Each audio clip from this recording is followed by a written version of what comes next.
இருங்க போயிடாதீங்க, தான் வந்துட்டேன்.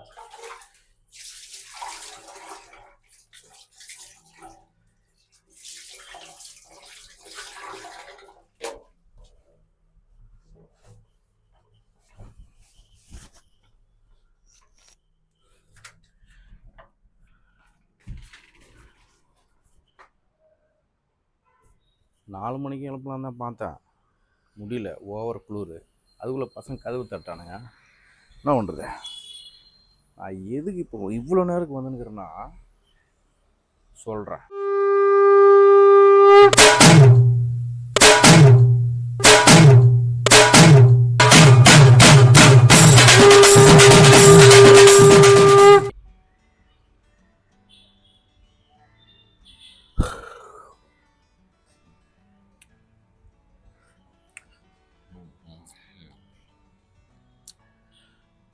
காலையிலே போனால் ரொம்ப தடபுடலாக கொஞ்சம் ஓவராக போயிடுச்சு, அதனால தான் ஒரே டயர்டாக போயிடுச்சு. சரி, விஷயத்துக்கு வருவோம்.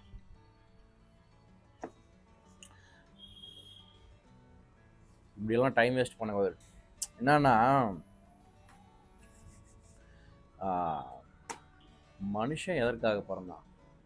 மற்ற உயிரினங்கள் மாதிரி மனிதர்களும் ஒரு உயிரினம், அப்படியா? அப்படிதான் இல்லை. அப்படி நினச்சிக்கிட்டு இருந்தீங்கன்னா இன்னைக்கோட மாற்றிக்கங்க.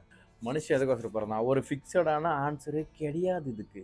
ஆனால் பயாலஜிக்கல் படி பார்த்தா பிறந்துட்டோம், சர்வைவல் பண்ணுறோம், ரீப்ரொடக்ஷன் பண்ணுறோம், சாவறோம். இப்படி தான். சாவறதுக்கு முன்னாடி இப்படி பிறந்துட்டோம், ஆனால் அது எப்படி நம்ம வாழ்ந்தோம் அப்படின்னு ஒரு சரித்திரம் வேண்டாம்? அந்த சரித்திரத்துக்கு ஒரு பவர் வேண்டாம்? அதுதான் த சப்கான்ஷியஸ் யுவர். அது இல்லை, அதுதான் the power of your subconscious mind. இது நம்ம வேலை செய்ய வைக்கணும். இது நம்ம வேலை செய்ய வைக்க போகிறோம்.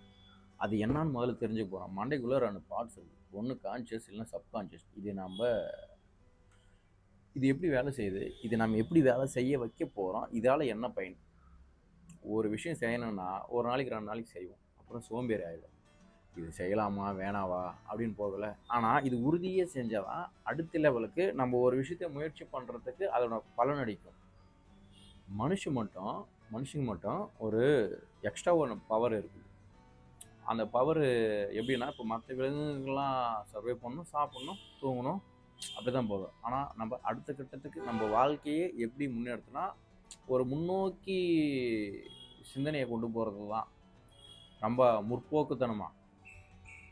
அடுத்த ஜென்ரேஷனுக்கு நம்ம என்ன செய்யணும், உலகம் எப்படி நம்ம கட்டமைக்க போகிறோம், சில விஷயம் நமக்கு கிடைக்காதெல்லாம் அது எப்படி நம்மளே உருவாக்கி போகிறோம், தன் வாழ்க்கைக்கு தானே மீனிங் தேடுறது.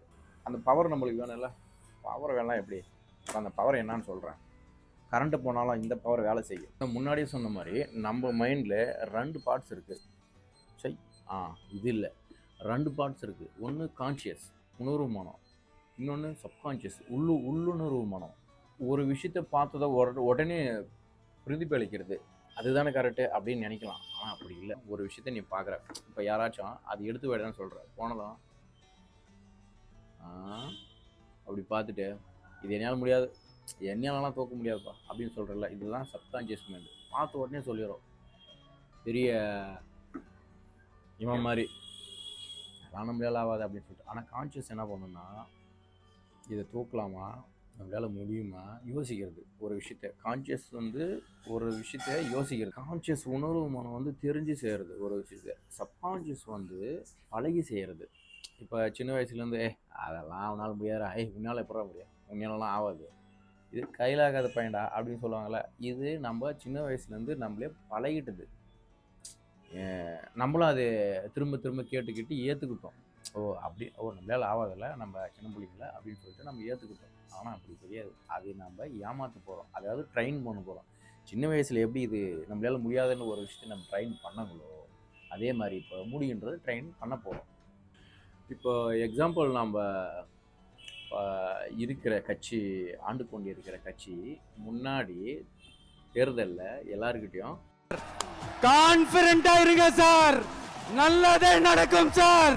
இப்படி மைண்டுக்குள்ளே இதுதான் செட் பண்ணுறது, சப்கான்ஷியஸை வந்து ட்ரைன் பண்ணுறது. அது நடக்கிறது இல்லை, ஆனால் நம்புங்க, நம்பிக்கை வச்சாதான் அது நடக்கும். இந்த புக்கு சொல்கிறது அதுதான். இது புக்கெல்லாம் படிச்சுட்டா இதெல்லாம் நடந்துருமா? இந்த ஒரு விஷயத்த உங்களுக்கு இப்படி ஒரு விஷயம் இருக்குது, அதுக்கு இதுதான் வழி, இதெல்லாம் நம்ம செஞ்சால் அப்படி ஒரு ஒரு டைரெக்ஷனை நோக்கி நம்ம போவோங்கள்ல, அதுதான் இது.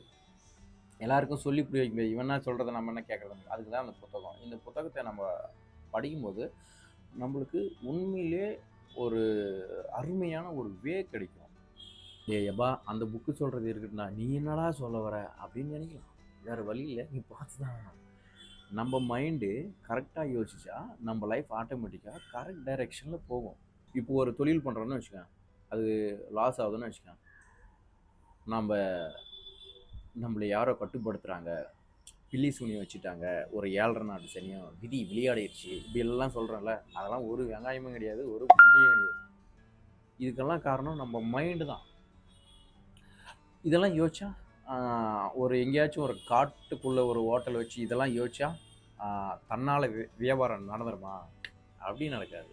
அது இந்த மைண்டு வந்து ஒரு யுக்திக்கு ஒரு ஃபோர்ஸ் கொடுக்கும், ஒரு எனர்ஜி கொடுக்கும், ஒரு நம்பிக்கையை உண்டாக்கும். அதுக்கான வழியை எப்படி நம்ம கட்டமைக்கலாம்னு சொல்லிட்டு மண்டைக்குள்ளே ஓடும். இது நடக்கும், கண்டிப்பாக நடக்கும். அப்போ கண்டிப்பாக நடக்குன்னா என்ன செய்யணும்? ஓகே, ஒரு அந்த இடத்துல யாரும் பண்ணாத விஷயத்தை நம்ம செய்யும்போது அது இன்ட்ரெஸ்ட் ஆகும். இன்ட்ரெஸ்ட் ஆகும்போது தன்னால் ஆட்டோமேட்டிக்காக நடக்கும். கொஞ்சம் ஷார்ட்டாக டக்குன்னு முடிச்சிடும், ரொம்ப வளவலாம் இலக்கு வேணாம். என்னன்னா, இப்போ கான்ஷியஸ்க்கும் சப்கான்ஷியஸ்க்கும், அதாவது உணர்வு மனத்துக்கும் உள்ளுணர்வு மனத்துக்கும் பெரியப்பா பெரிய பாடம் நல்லா நினச்ச உடனே ஸ்கிப் பண்ணியெல்லாம் போயிடாதீங்க. தயவு செஞ்சு சப்ஸ்கிரைப் லைக்லாம் பண்ணிட்டு போங்க.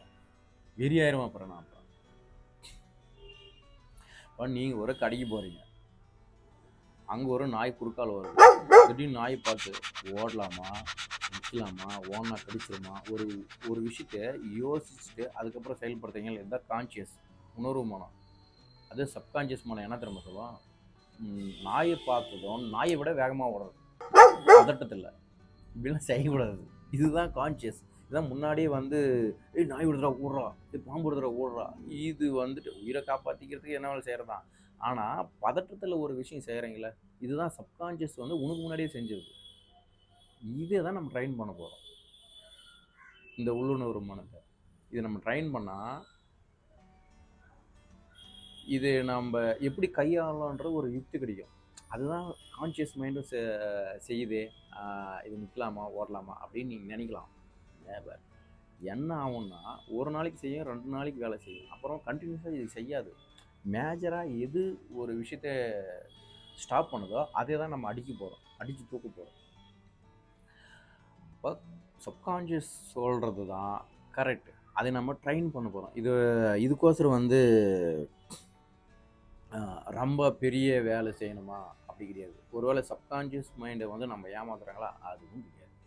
இது ஈஸியாக இதை படிக்கும்போது இது இப்படி செஞ்சால் இப்படி ஒர்க் அவுட் ஆகுமா அப்படின்னு ஆகும். நீங்கள் வந்து கான்ஷியஸில் யோசிக்கிறத விட சப்கான்ஷியஸில் நம்புறது தான் நம்ம லைஃப்பில் நடக்கும். இதுதான் புக்கு சொல்லுது. நான் ஈஸியாக ஓரளவுக்கு சொல்லிட்டேன்னு நினைக்கிறேன். எனக்கு புரிஞ்ச அளவுக்கு நான் சொல்லிட்டேன். அதுக்கு மேலே உங்கள் இஷ்டம்பா. சரி, கக்கூசில் இதனாடா இவ்வளோ நேரம் யோசிச்சேன் அப்படின்னா, கண்டிப்பாக இதை தான் யோசித்தேன். இது எப்படி சொல்லலான்னு யோசித்தேன், இது என்ன பலன் தரும்னு யோசித்தேன். இப்படியெல்லாம் யோசிக்கிறேன்ல, தயவு செஞ்சு ஒரு சப்ஸ்கிரைப் லைக்லாம் போடுறேன். நன்றி, வணக்கம் நண்பர்களே. நாளைக்கு வந்து வேறு ஒரு வீடியோவில்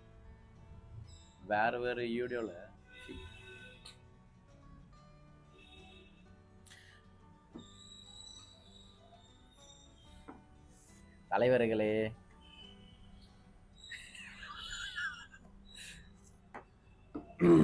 ஓகே, இது ஓரளவுக்கு புரிஞ்சுதுன்னு நினைக்கிறேன். இனிமேல் நாயை கண்டதும் நாயை விட பதட்டத்தில் வேகமாக ஓடாமல் நின்று இது என்ன செய்யலாம் அப்படின்னு யோசிச்சு மண்டைக்குள்ள அந்த சப்கான்ஷியஸ் மைண்டை வந்து ரொம்ப ட்ரைன் கொடுக்கலாம். ட்ரைன் பண்ணி இது நடக்கும், இது கண்டிப்பாக ஒர்க் ஆகும் அப்படின்னு நீங்கள் நம்பினா அது கரெக்டாக நடக்கும். என் அறிவின் ஞானத்துக்கு இதை விட சிறந்ததாக எனக்கும் சொல்ல தெரில. நீங்களும் கொஞ்சம் தயவு செஞ்சு புரிஞ்சுக்கோங்க. இது எதுக்கு சொல்கிறேன்னா, இந்த மாதிரி சொல்லணும். அதனால தான் நான் சொல்கிறேன். சரி ஓகே, அடுத்த வீடியோவில் கண்டிப்பாக பார்க்கலாம் அப்படின்னு சொல்லிட்டு பல மாதிரி சொல்லாமல் முடிச்சுக்கலாம். வேணாம், நல்லா இல்லை. அப்புறம் நன்றி, வணக்கம்.